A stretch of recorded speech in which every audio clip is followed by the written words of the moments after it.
You know that feeling when you're sitting at your kitchen table at like 11 p.m. on a Tuesday, staring at your bank account, and you're doing that mental math thing where you're trying to figure out if you can afford to order takeout this weekend without feeling guilty about it?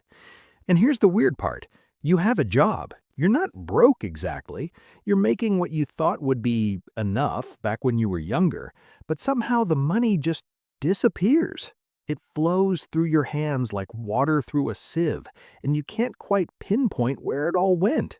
Maybe it's the subscriptions you forgot about, or that one time you went to Target for shampoo and somehow spent $87, or just the general cost of existing in the modern world. And you start thinking, am I just bad with money? Is everyone else doing fine and I'm the only one struggling? Here's what's really happening, and honestly, it took me way too long to figure this out. Hi, my name is Pabu, and I spend way too much time thinking about money, personal finance, and why some people seem to build wealth almost effortlessly, while others, smart, hardworking, capable people, stay stuck in the same financial patterns year after year, always feeling like they're one unexpected expense away from panic. And what I've realized is that most of us are operating with maybe 10% of the financial knowledge we actually need, not because we're dumb or lazy, but because the traditional education system basically handed us a calculator and the quadratic formula and said, good luck out there, without ever teaching us the stuff that actually matters.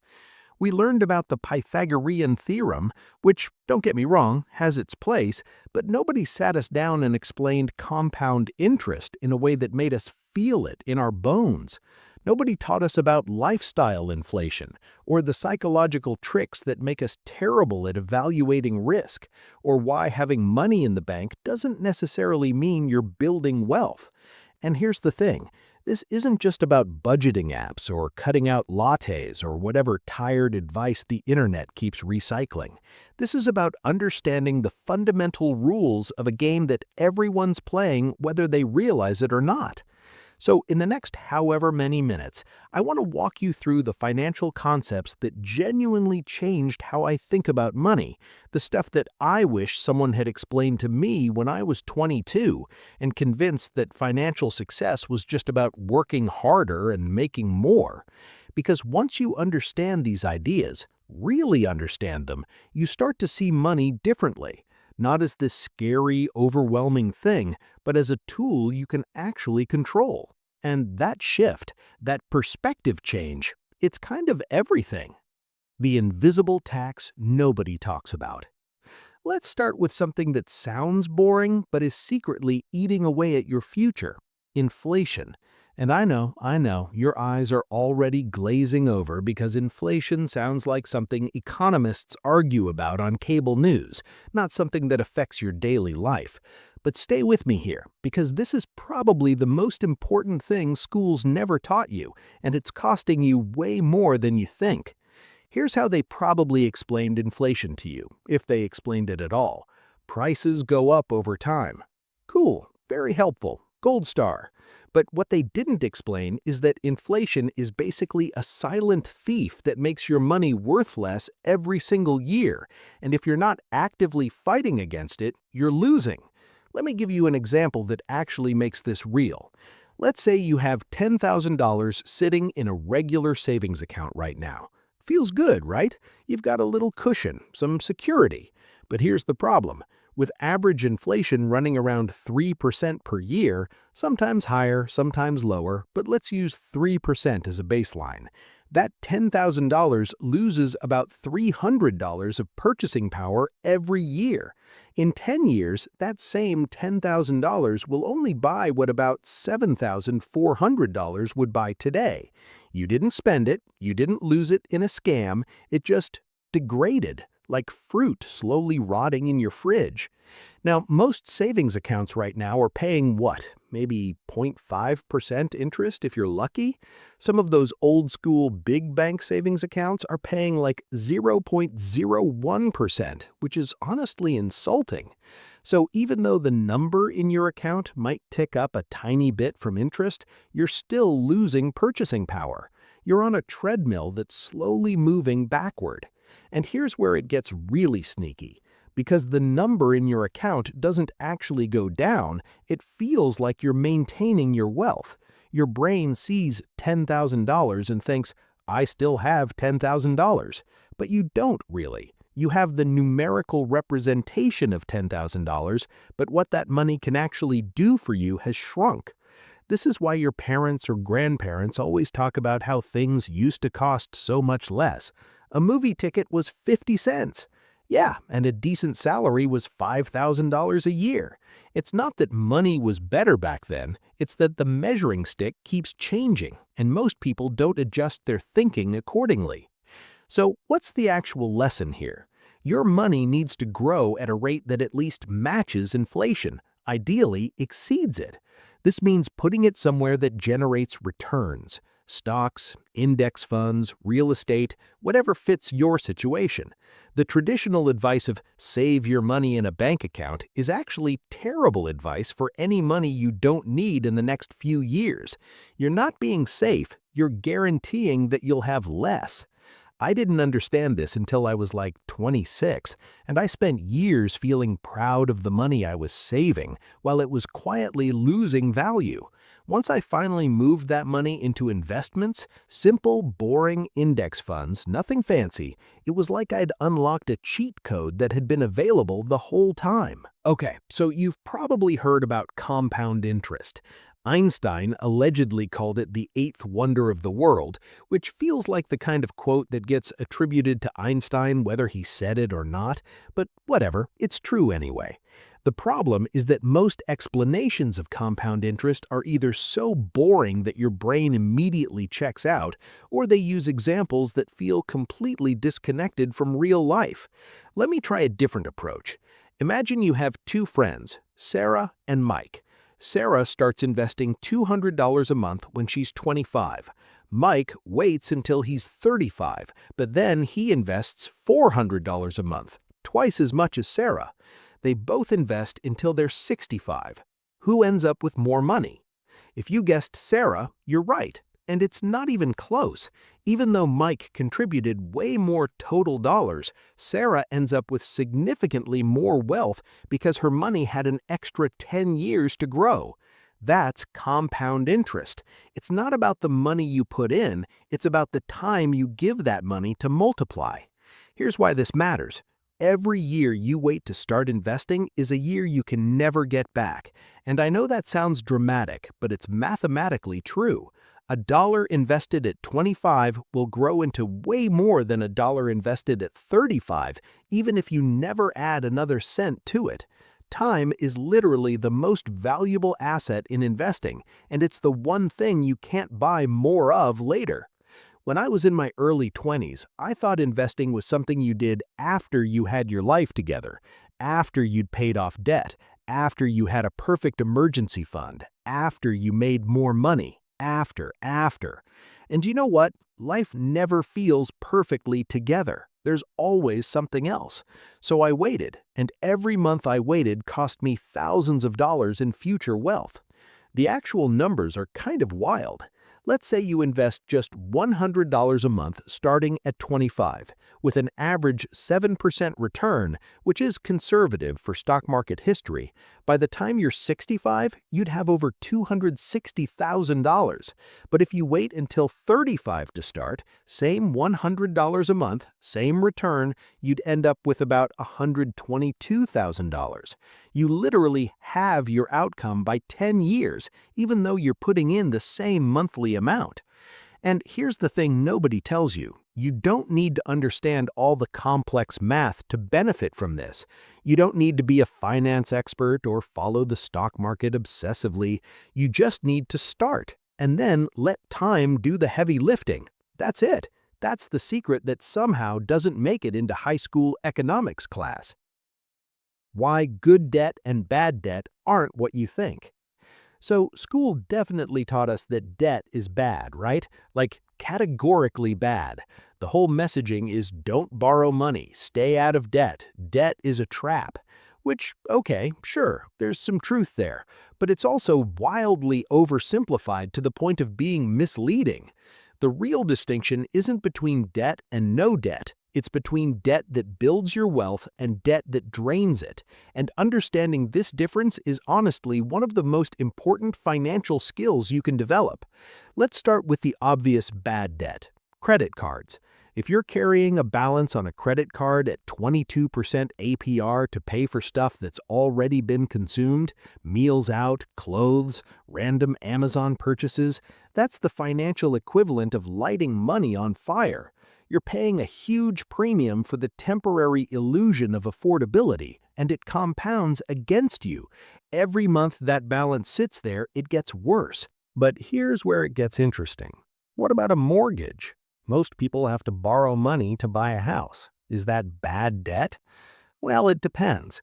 If you buy a reasonably priced house in a stable market and that house appreciates over time, you're basically using the bank's money to buy an asset that grows in value. Plus, you're getting somewhere to live out of the deal, which you'd have to pay for anyway through rent. In this case, debt is a tool that helps you build wealth you couldn't access otherwise. Or student loans. Everyone loves to dunk on student loans, and yeah, the system is kind of broken and a lot of people end up with way too much debt for degrees that don't increase their earning potential.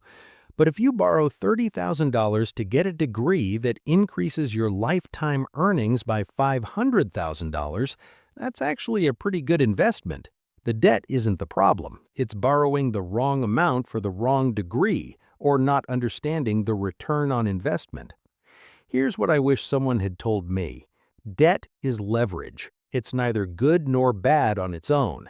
It's a tool that amplifies whatever you're doing.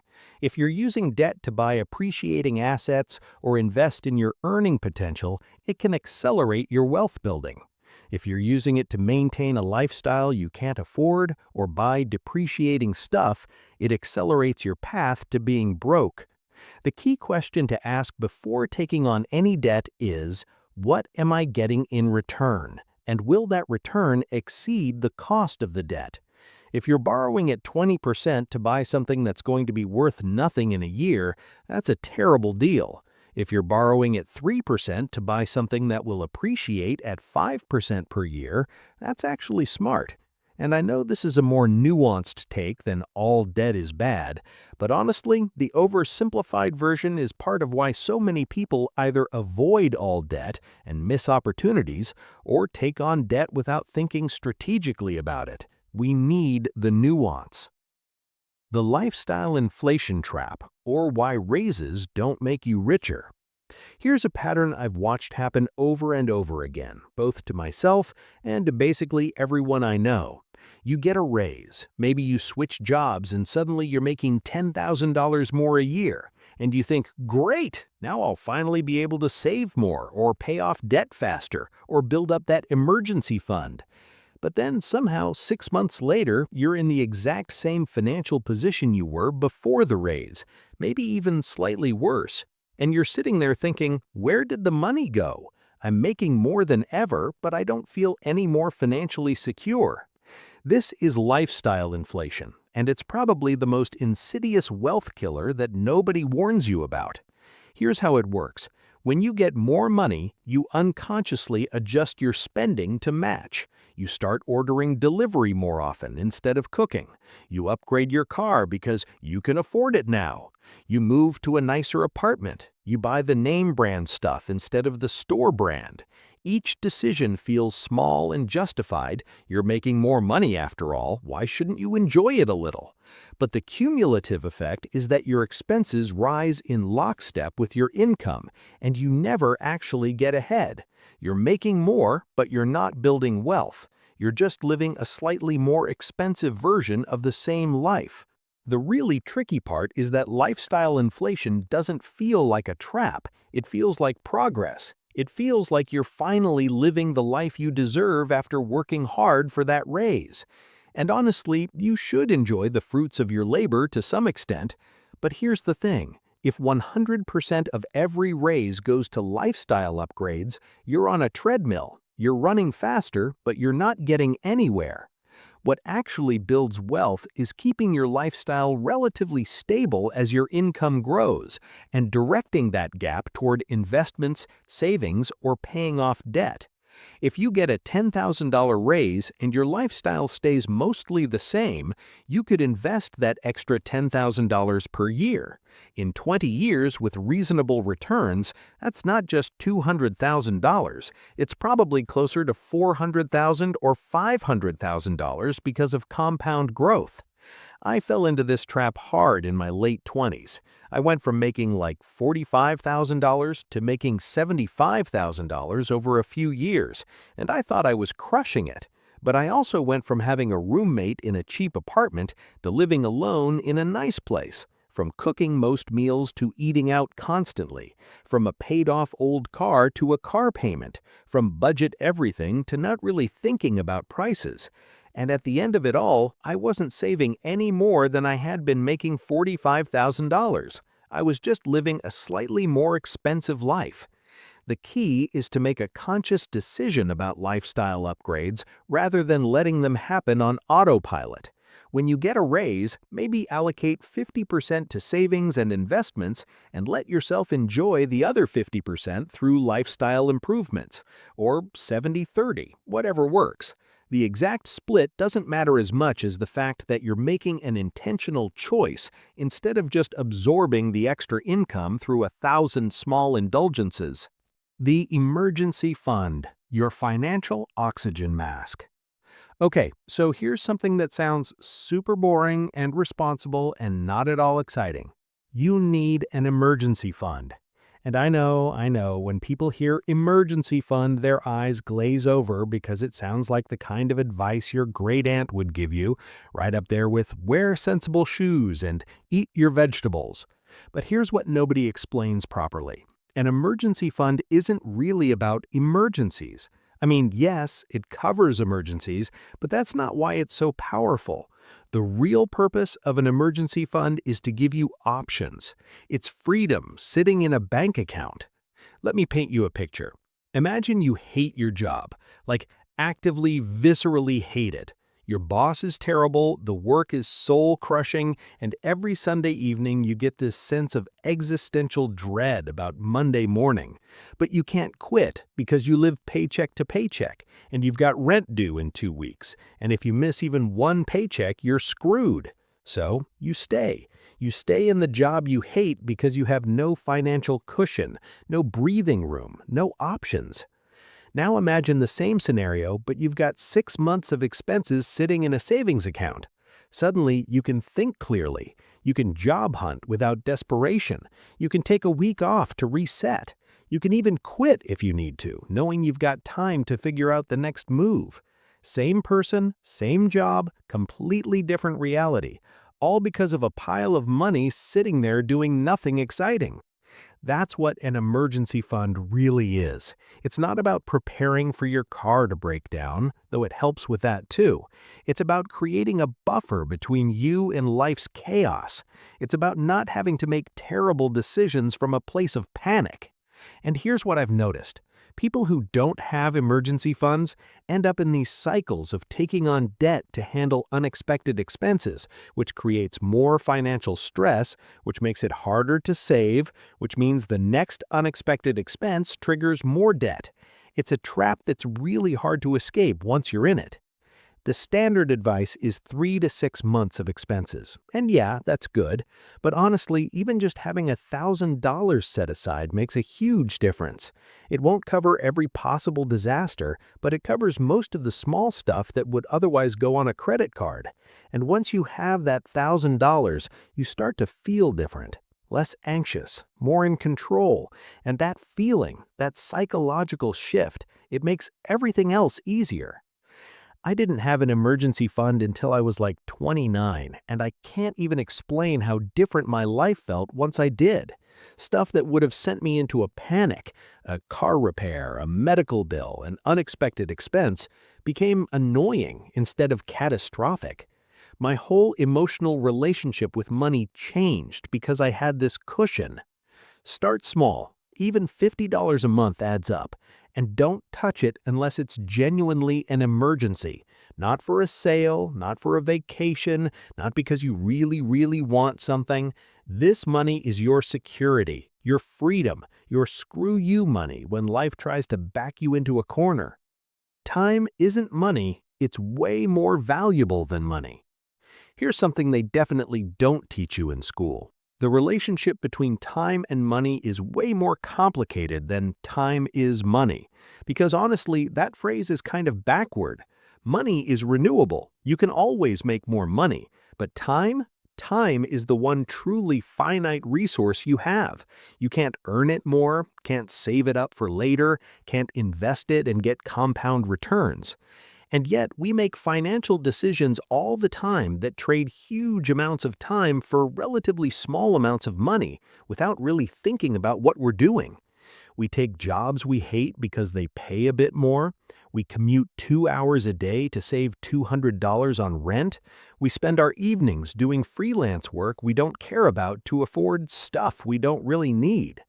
I'm not saying money doesn't matter. Obviously, it matters. You need money to live, to have security, to have options. But at some point, the equation flips. At some point, an extra hour of your life becomes more valuable than an extra dollar in your bank account. Here's a framework I wish I'd learned earlier.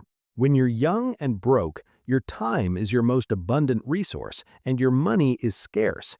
So it makes sense to trade time for money. Work more hours, do side hustles, grind it out. But as you get older and hopefully accumulate some wealth, the equation should gradually shift. You should start protecting your time more carefully and be willing to pay money to buy time back. What does that look like practically? Maybe it's paying for a house cleaning service instead of spending your Saturday scrubbing toilets. Maybe it's living closer to work even if rent is higher. Maybe it's hiring someone to do your taxes instead of spending hours figuring it out yourself.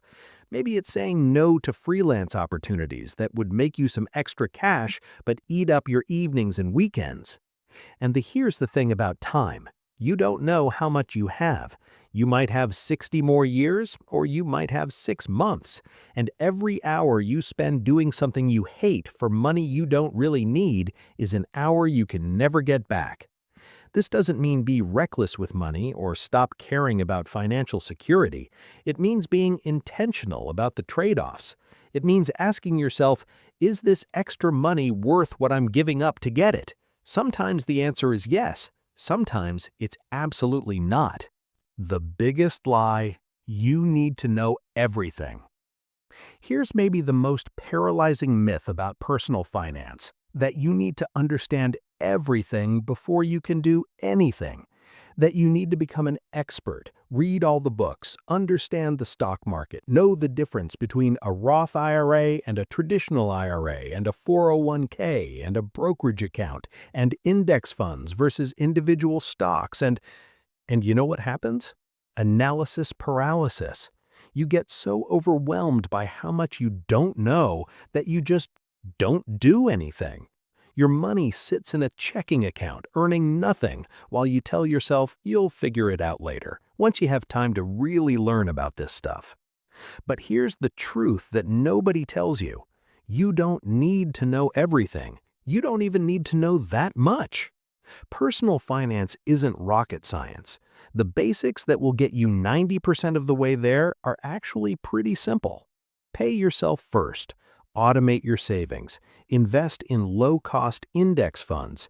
Don't carry credit card debt. Build an emergency fund. That's it. That's like 90% of what you need to know. The rest is optimization and details that matter way less than actually doing these basic things consistently. I spent years thinking I needed to become some kind of financial guru before I could start investing. I read books, listened to podcasts, followed financial news, and you know what? All that knowledge didn't help nearly as much as just starting. Once I actually opened an investment account and started putting money in regularly, I learned more in 6 months than I had in years of passive research. Here's an analogy. You don't need to understand how an engine works to drive a car, right? You don't need to know the chemistry of how soap breaks down oils to wash your dishes. And you don't need to understand the intricacies of market cap and PE ratios and emerging market dynamics to build wealth. You just need to understand the basic controls and start driving. The financial industry kind of benefits from you thinking this is all super complicated because complexity sells services and products and advice. But the dirty secret is that simple, boring strategies outperform complicated ones the vast majority of the time. Set up automatic transfers to a retirement account. Buy index funds. Leave it alone. That's not sexy, but it works. And you know what? You can learn as you go. You don't need permission or perfect knowledge to start. You just need to start with something simple, and you'll figure out the nuances over time as they become relevant to you. What this all actually means. So, we've covered a lot here, and I want to bring this back to something concrete and real. Because it's easy to hear all this stuff about inflation and compound interest and lifestyle inflation and emergency funds and think, okay, cool, interesting ideas, and then just go back to living exactly the same way. But here's the thing I really want you to understand. These aren't just abstract concepts. They're the actual rules of how money works in the real world. And not knowing them doesn't mean you're not playing the game. It just means you're playing blind. When I was 23, I thought financial success was basically about working hard and making more money. And yeah, those things help, but they're not the core of it. I've met people making $50,000 who are building real wealth, and people making $150,000 who are one bad month away from financial disaster. The difference isn't the income. It's whether they understand these fundamental principles. It's whether they understand that money sitting idle loses value over time. It's whether they understand that starting early matters more than how much you invest. It's whether they understand the difference between using debt strategically and drowning in it. It's whether they understand that every raise is an opportunity to build wealth, not just an excuse to upgrade your life. It's whether they've created a buffer that gives them options instead of desperation. And look, I'm not going to pretend that knowing this stuff solves everything. There are systemic issues. There's inequality. There are people working 3 jobs just to survive who don't have the luxury of worrying about compound interest. I get that. This isn't some pull yourself up by your bootstraps speech.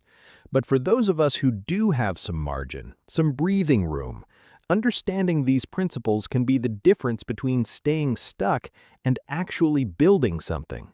You don't have to become obsessed with money. You don't have to optimize every dollar or turn into some kind of extreme minimalist or sacrifice everything enjoyable to build wealth. But you do need to understand the basic rules. You need to know what the game is and how it's played. And here's what's kind of wild. Most of this isn't hard. Once you understand it, it's actually pretty straightforward. The hard part is that nobody taught you. The hard part is that school gave you all this other knowledge, much of which you'll never use, and somehow skipped the stuff that would actually shape the entire trajectory of your adult life. So what do you do with all this? You start somewhere. Pick one thing. Maybe it's setting up an automatic transfer to a savings account, even if it's just $50 a month. Maybe it's opening an investment account and putting something, anything, into an index fund. Maybe it's tracking your spending for a month to see where the money actually goes. Maybe it's just sitting down and thinking honestly about what you want your relationship with money to be. The point isn't to do everything at once. The point is to stop treating your financial life as something that just happens to you and start treating it as something you can actually shape and control. To move from unconscious to conscious, from reactive to proactive. Because here's what I've learned. Financial stress isn't really about the money. It's about the lack of control, the constant low-level anxiety of not knowing if you're going to be okay. And that feeling, that stress, it touches everything. It affects your relationships, your health, your ability to take risks and pursue things you care about, your whole sense of security in the world. But understanding these principles, actually applying them to your life, it doesn't just change your bank account, it changes how you feel. It gives you this foundation, this sense of, I've got this, I understand the game, I'm building something. And that shift, that feeling of control and competence, it's worth more than any specific dollar amount. So yeah, this is the stuff school never taught you about money. Not because it's too complex or advanced, but because honestly, the education system just doesn't prioritize it. They figured you'd pick it up somewhere along the way. Or maybe they didn't think about it at all. But you don't have to wait for someone to teach you. You don't have to repeat the mistakes that so many people make because they simply didn't know any better. You can learn this stuff right now, today, and start making different choices, smarter choices, choices that actually align with the life you want to build. And look, you're going to make mistakes. Everyone does. I've made plenty. You'll invest in something dumb, or spend money on stuff you regret, or miss opportunities you wish you'd taken. That's part of it. But if you understand these core principles, those mistakes become learning experiences instead of financial disasters. You've got this. You really do. It's not about being perfect or knowing everything or never enjoying your money. It's just about being intentional, being informed, and understanding that the choices you make today about money, even small ones, compound into the life you'll be living 10, 20, 30 years from now. And that future version of you, though, they're going to be really grateful you figured this out.